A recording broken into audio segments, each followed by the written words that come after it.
ക്യാമ്പസുകളിൽ നാളെ വിഭജന ഭീതി ദിനം ആചരിക്കണമെന്ന ആവശ്യത്തിൽ ഗവർണർ കടുംപിടുത്തത്തിനില്ല.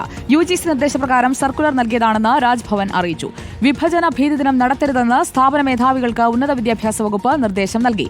തർക്കം സർക്കാർ ഗവർണർ അനുരഞ്ജന ചർച്ചകൾ വഴിമുട്ടിക്കുമെന്ന സൂചനയാണ് മന്ത്രി ആർ ബിന്ദു നൽകിയത്. ഇന്ത്യ വിഭജന ഭീതി ദിനാചരണത്തിന്റെ പേരിൽ കൂടി സർക്കാരുമായി പോരടിക്കേണ്ടതില്ല എന്നതാണ് ഗവർണറുടെ നിലപാട്. ജൂലൈ 11 വൈസ് ചാൻസലർമാർക്ക് നൽകിയ സർക്കുലർ അനുസരിച്ച് പരിപാടി നടത്തിയില്ലെങ്കിലും തുടർ നടപടികൾ സ്വീകരിക്കില്ല. ആക്ഷൻ ടേക്കൺ റിപ്പോർട്ട് കൂടി ചോദിച്ച് അക്കാര്യം UGC അറിയിച്ചതിനു ശേഷം ഫയൽ ക്ലോസ് ചെയ്യാനാണ് തീരുമാനം. UGC അയച്ച സർക്കുലർ കൈമാറുക മാത്രമായിരുന്നു ലക്ഷ്യമെന്ന് വിശദീകരിക്കുന്ന രാജ്ഭവൻ സർക്കാരും പ്രതിപക്ഷവും ആരോപിക്കുന്നത് പോലുള്ള രാഷ്ട്രീയ താൽപര്യം ഇല്ലെന്നും പറയുന്നു.